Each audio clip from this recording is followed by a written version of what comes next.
Welcome back to Talk That Talk with Meesh and Jay. I'm Meesh. To the left of me is my bro, Jay. Yes, sir. Look, if you are new here, please like, comment, and subscribe. And if you are true here, you already know what to do. Get your smokes, get your drinks, but you make sure you have like, comment, and subscribe, because your ass should already be subscribed. All right? So look, me and Jay are back again. Yes, we are, because this hot topic, and we didn't get a chance to even touch the surface, right?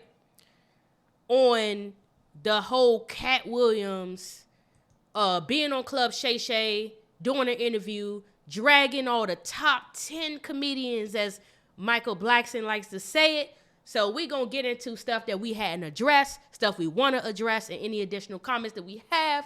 We are ready, because it's still on fire, y'all. And we still got some stuff to pretty much discuss.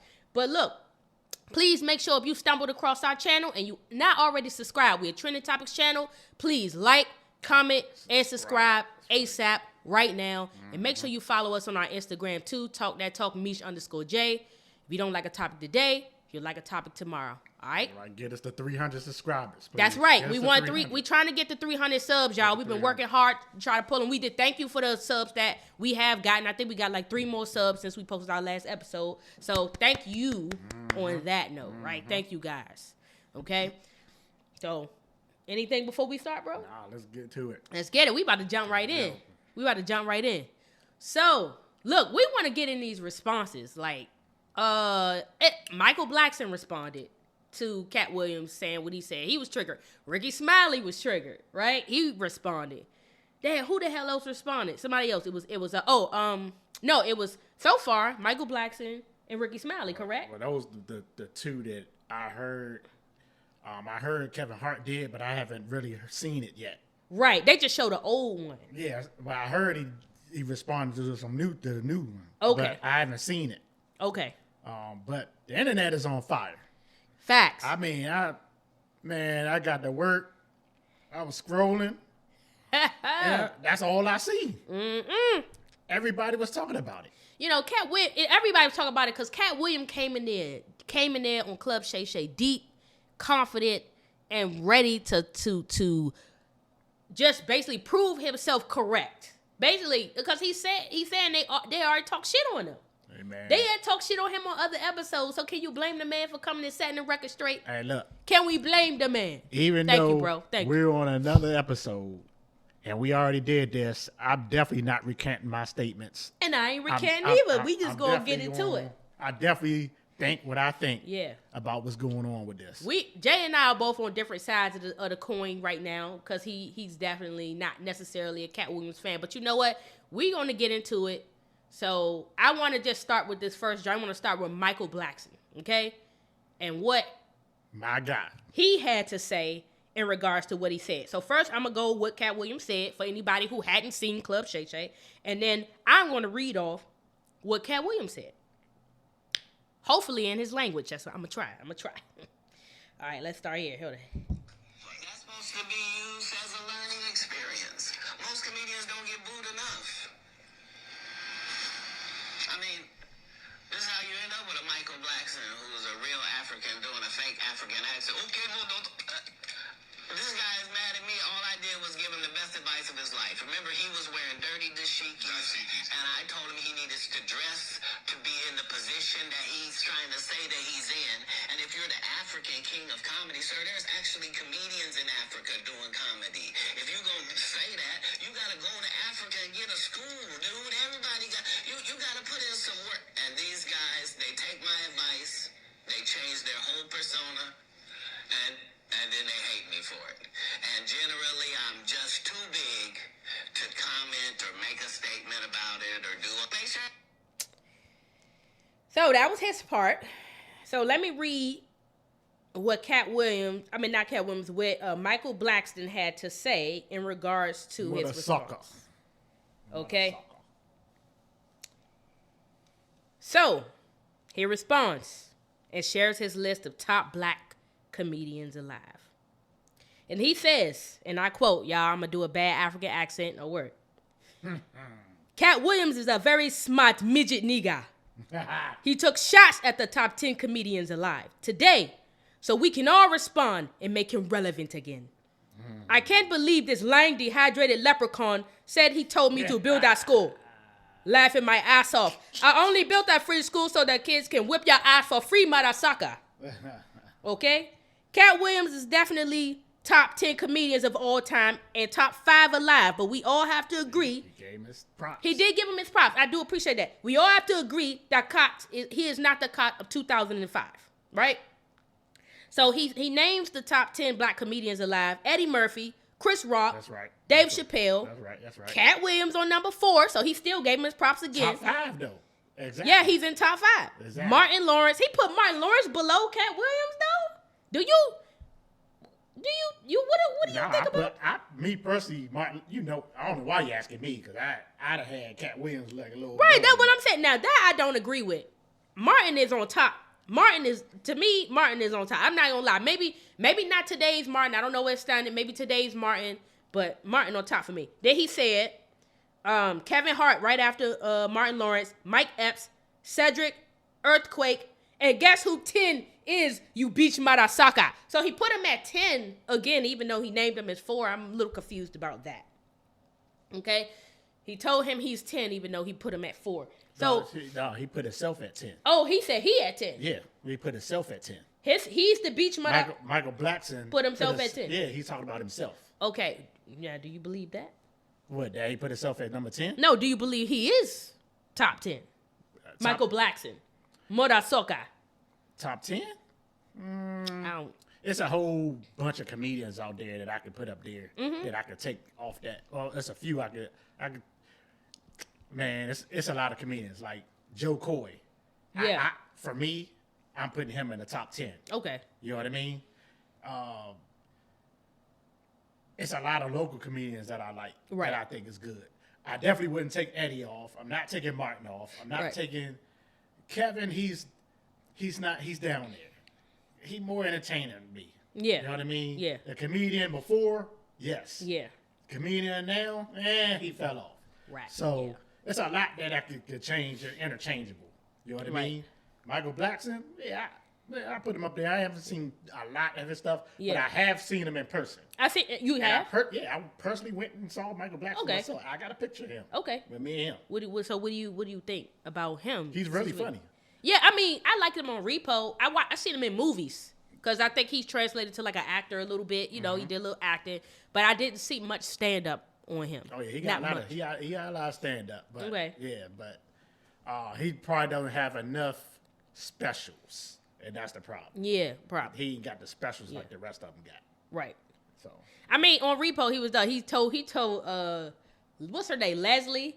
Big Leslie. I forgot what her last name is.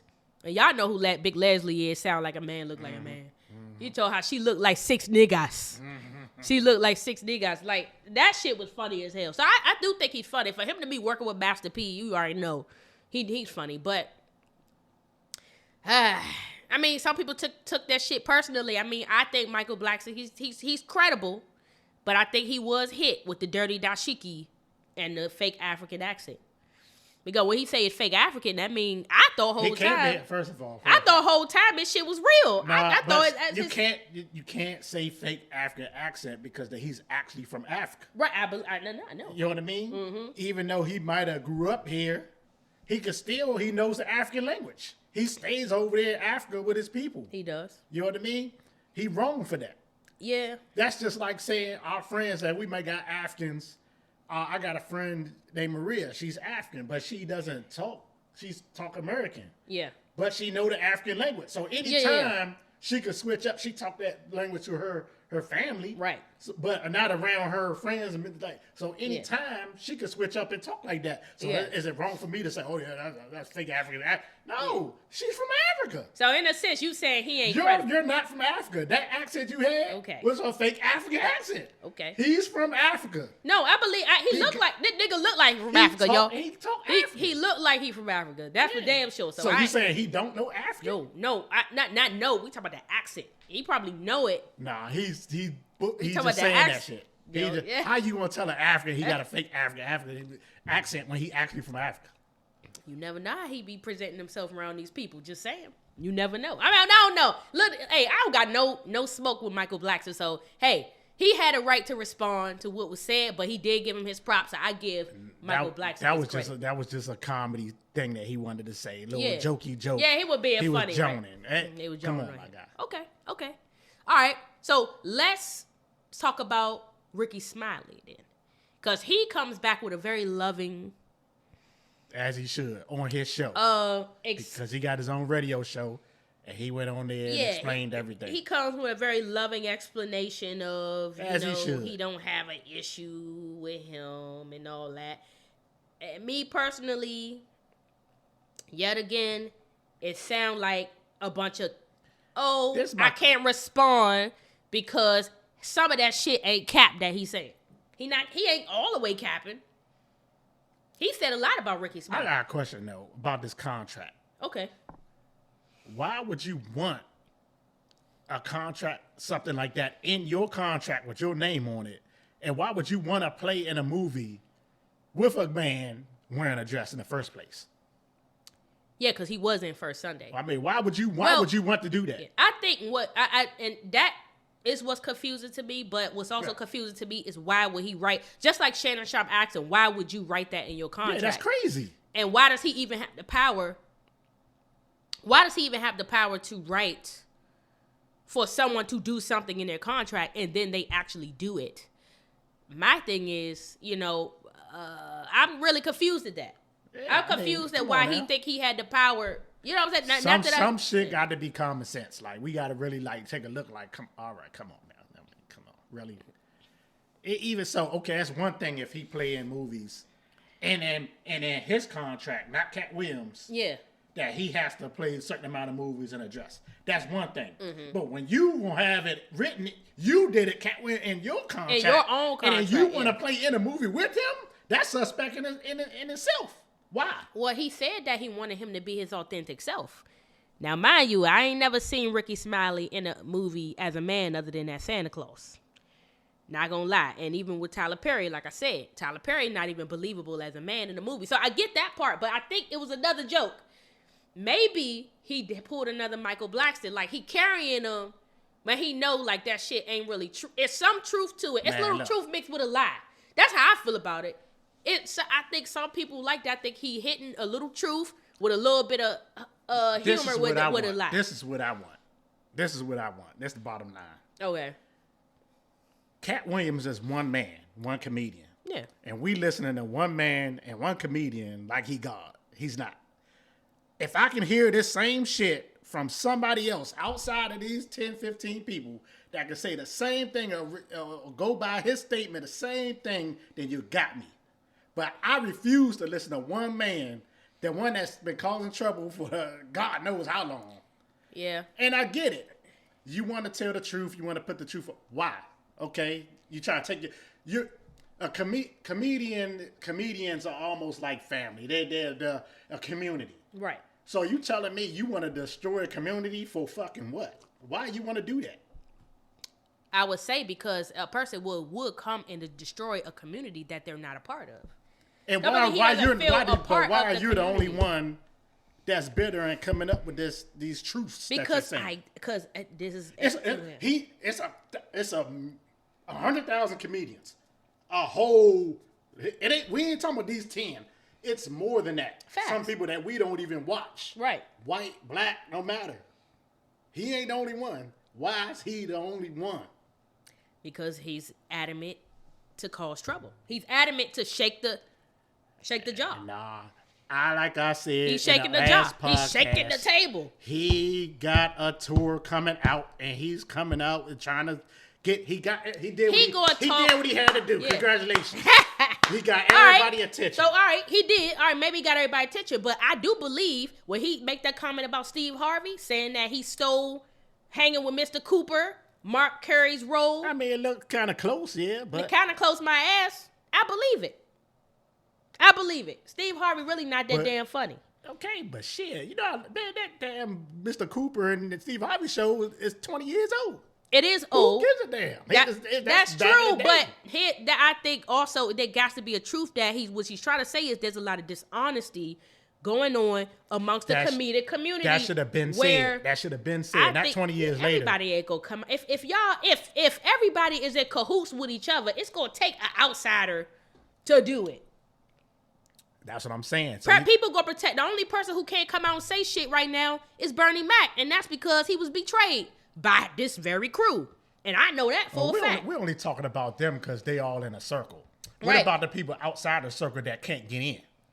You get what I'm saying? You telling me they just not saying nothing because they scared?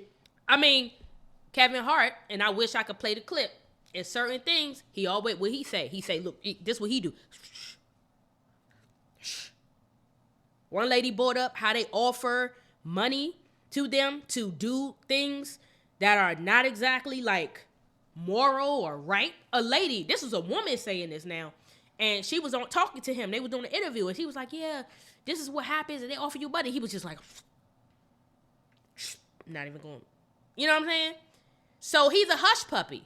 And I think that's what a lot, that's just I'm not condoning Katt. If Katt Williams is lying in anything he's saying in this thing, I do not condone a liar or anybody who's dishonest. But what I can say is I've seen behaviors from a lot of celebrities where they are hush puppies. Well, I needed to be like, what's the lady when women movement? Like Me Too? I needed like Me Too. When one come out, I need other people to come out and say the same fucking thing. Yeah. Because when we listen to one lady that said Bill Cosby did something, that's one thing. You know what I mean? Oh, okay. Yeah, okay. But then you got more people that now it's credible. Now, okay, now I can. We need to hear more from more comedians outside of this little group. We talking about some Kevin Hart and all that. Well, I don't care about them. Somebody outside of all 10 or 15 of them, Steve Harvey, all of them, need to come up. So you telling me Katt Williams ain't got no friends in the industry? Not one. He ain't got not one. He said, but he got to, because he said he took 43 comedians with him on tour. And he claimed were better than he was. Not one of them getting on here and because you know they're giving Katt Williams the business too. You got your half like you, yeah, and they got half like me.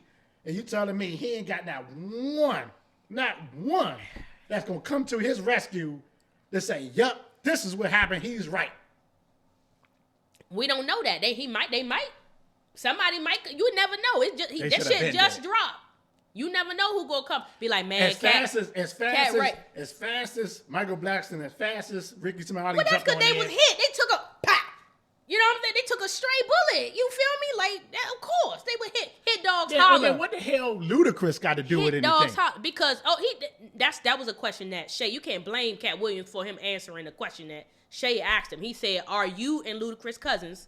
That's what he said, and he said that him and Ludacris literally at the time had the same little the little sideburns, all that. And when they get to a party, they wanted to, because the Hollywood is weird. Like I say, Hollywood weird.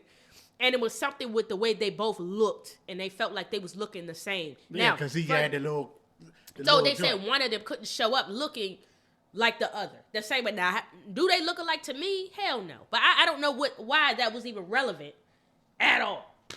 But he didn't say anything bad about Ludacris. He just was saying how the industry, like when they went to a party, they made them. Nah, I heard that Katt Williams said that the deal with the Hollywood thing was, in order for, they made Ludacris, they told him either you cut your hair or your sideburns.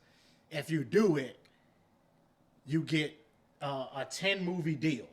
If Ludacris did this, if Ludacris did it, he get a 10 movie deal, and that's why. And that's what I heard. I ain't make this shit up. And they said that's why he got that deal with fucking. And he cut his head fast and furious. And he didn't have the bush. He kind of like not really cut it off, but I don't know if he cut it off earlier. But I know he had the braids or whatever like that. Well, he asked if they were cousins. So what does Ludacris have to do with him? I'm wondering why Shay Shay even asked. Why he even asked him about That's what I'm saying. That's what I'm saying. Look, no, we gotta Google that. We gotta Google that. I want to move on from it because we got a little more to cover. But I want to Google that. Hold on. I'm trying to tell you, he was just bringing up. He ain't had no business. No, Shay Shay was asking him. I watched the whole interview, almost the whole interview, and he was asking him about. He even asked him about an award that he had got, and he know he had got it. But then, of course, he slid in. Why didn't you ask that to Cedric Entertainer? Yeah, but okay, and all that. Is Ludacris your cousin? Yes. All you have to do is you know it's no, right? No. Right. Shut up. Move on. You ain't gotta add nothing else. He just asked you as a cousin. Yes or no? He ain't asked for nothing else more than that. He was being He said wild ludicrous theory. Okay, they ain't saying much other than that he have a ludicrous theory. So it may be a alleged story. It's a theory. But they're not saying like what the deal is. Told Shannon Sharpe podcast that the fate of Ludacris' career was decided after the two attended a Illuminati. Hold on. At a meeting with the Illuminati. And a comedian Williams sat down for a lengthy interview. Okay, we already know that. And said the deal was determined by unnamed members of Illuminati. Over the years, countless conspiracy theorists have expressed their unfounded beliefs in the Illuminati. Okay, conversation started. So there was a crossroads where we both were invited to a Illuminati thing, and it had to be one or the other of us, and decisions had to be made. So it was both of us. We are equal. One of us had to cut off all of their hair and couldn't do the sideburn thing no more with the points. And the next person, they said, was going to get $200 million because they were going to pay him $10 million a movie to do 20 movies, and that's how the conversation happened. Okay, that's what I heard. So clarifying who he claimed took the deal, he went on. One of those persons turned out to be Ludacris, and the other person turned out to be Katt Williams.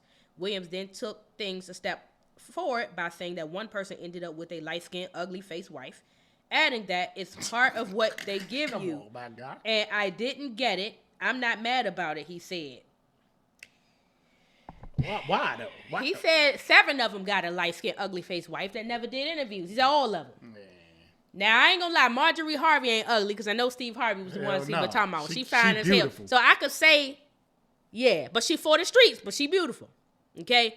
But I could say that he was going on their wives. Now, why? Who is his wife? I mean, because right is right and wrong is wrong to me. I'm a truth teller, so I don't care. Do I believe a lot of the shit he's saying? Absolutely. Do I believe that there's a loom? You damn right. And I believe that the loom is weird and they will do stuff like that. I don't think that story is a lie. I really don't. They claim it's a wild thing. They always say that when it comes to the loom, because you're not supposed to know. But I think that you can't. They don't want two people being the same for whatever reason. I mean, come on. There's things you have to do. There's rituals you have to go through. So we already talked about this, y'all. We already talked about this. So I get it. It's a weird cockamamie industry. Now, but did all these people have to catch this straight? No, because I'm wondering. He has an issue with all these people. You're right. I get your point. You got to be the problem. Yeah, when you got an issue with everybody, then you got to be the problem. I do get that part. Like, why is everybody catching a stray? But I think what he's trying to do is set himself apart, like you said, for something greater. Nah, I'm not. I don't care. I'm not buying it. Either you doing great for your comedian community, you making it better. Or not. You ain't making it better. Yeah. You're tearing it down. And you being selfish. Yeah. But bro, that's not always. And you thinking about yourself. That's not always true. I think maybe how he making the industry better by telling. Then maybe he real life want people to know the truth about the realities of the struggle he has to go through in his career, not to get his butt took and suck penis to get where he going. How do you figure people care about him getting whether what he doing sexually?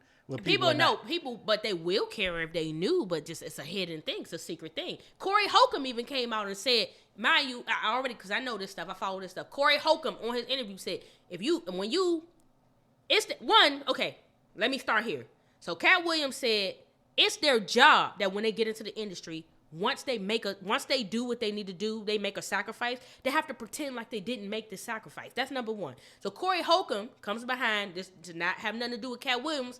But he says the same thing. Shout out to Night and Day Network because it popped up for me because I followed him. And it was a whole interview that he did. And he said that the sacrifice is getting their booty hole took in order to advance in the industry, to go up the ladder. That's not. It's truth to that. It's a lot. Why all this sexual assault stuff coming out? Why all this essay stuff coming? It's coming out because it's the age of Aquarius. It's coming out because it's supposed to come out. Ain't nobody lying about that. If 50 million people saying people getting their D's sucked and they booty hole took in order for them to advance, and they keeping their mouth shut. I understand the women, but you talking about all the men? No, we talking about men. No, the loom, they're a different type of people. They have to go against their moral compass. I said this on the last one. Harvey Weinstein, I couldn't believe that because he damn ex-trafficker. So I'm thinking he just wanted little boys and shit. I ain't thinking he was doing grown men. But at the end of the day, yes. Lee Daniels. He's another one. Lee Daniels. He's another one. Casting couch niggas. Tyler Perry. They casting couch niggas. You want to be on my show? You want to be in my movie? You need to lay up with me. You need to get down on your knees and fix it. Okay? You need to if you want to be in here, or else you getting blackballed. Oh, you difficult to work with. Even Monique. See, when Monique got blackballed, difficult to work with, she wasn't trying to get on her knees and fix it for Queen Latifah and Jada Pinkett and none of them. She's Oprah. She said, no, I'm not doing it. She called out Tyler Perry, Lee Daniel, all of them. Then she finally got put back on. You know why? Because Steve Harvey told her, we black out here. We can't do it any way we want to. Time out. At the end of the day, the best thing you could do for poor people is not be poor. So what he's trying to tell her is that you need to play the game. It's a game. You sell out in this game. You sell out. You do what you got. You dismiss your moral compass. You don't care nothing about God. You do what these people tell you to do to make the money. Because guess what? If I crumble, my children crumble, and your children crumble too. That's what he told Monique. It's a money game. So he said, if you want the money, you get your butt took. You want the money, you eat the. Just saying. And this is all over. Tyrese done did it. Will Smith, have you ever seen 6 Degrees of Separation? Probably not. Halle Berry. Billy Bob Thornton, he smashed her for real on Monsters Ball. For real. That was real. Look it up. I know. I heard about that. Yeah, that's real. That's shit that they have to do. She won after she did that, that's when she finally got the Academy Award or the Oscar. One of those awards. I would have to look it up. But she won one of those awards after she actually let him run up in her. So I'm saying it's a weird game in the industry. So I'm not, and yet again, this is not about Katt Williams. It's about the fact that Katt Williams is not completely alive when he's speaking about these things. Now, should he have been doing a shootout on the whole crew, on Steve, Harvey, all them? Should he have been doing? No. That's a whole shootout he did. There's a lot of people who caught strays who probably ain't even had nothing against Katt. I definitely understand why a lot of people are in outrage. Like, what are you doing this for? What is your purpose? So it's because it's not, I mean, that's my opinion. It ain't going to affect none of their careers just because he's doing that. No, of course, because a lot of people only not thing going it's going to affect him. That's it. Yeah, a little bit, but you can see because a bunch of powerful people go against one powerful person, you're not going to defeat. Especially if you ain't got nobody on your side, you ain't going to defeat all of them. But he got God on his side. So you saying the rest of them don't? Are you really saying that? If they in the industry getting their butt took you know and doing Illuminati rituals, no, they don't have God on their side. That's just the truth. So this is facts. Everything you saying is fact. I mean, allegedly. Allegedly. The loom is real. And that's allegedly for me. From what I understand it. That's why motherfuckers is protected and some ain't. But at the end of the day, right is right and wrong is wrong. And I think innocent bystanders should not have been hit. Like the fat phase on love comment, I don't think he deserved that. The fat phase on lie, I don't think he did. And he did. He came back and said he didn't deserve that. He said that don't mean he wasn't a good comedian. He just was using him. And I think that's what he was doing. He was in there talking shit. Especially because he was on that brown liquor. You saw Shay Shay giving him that brown? No, that's all he drink. Yeah, well, he was in there turning up in that joint. You know what I'm saying? That's what he was doing. Turning up. Was it right? No. But, hey. I don't know, man. I mean, what else you think? You had any more to add? Because, hey. Yeah, I can tell y'all, check your Ticketmaster website. Because them tickets got some shit coming. Them tickets to the shows coming up pretty soon. So, we all be looking out for them tickets, too. Hey, we looking out for some more. I want to see somebody else come out. And please corroborate your boy Katt Williams' story if y'all know anything about all the shit he said on Shay Shay. Other than that, look, we out of here, right? I'm Meesh. To left me is my bro, Jay. That's right. We need 300 subs. Subscribe right now if you right stayed now, this long. Right now. ASAP. Right now. Book. All right? 6 niggas. We need 6 more niggas.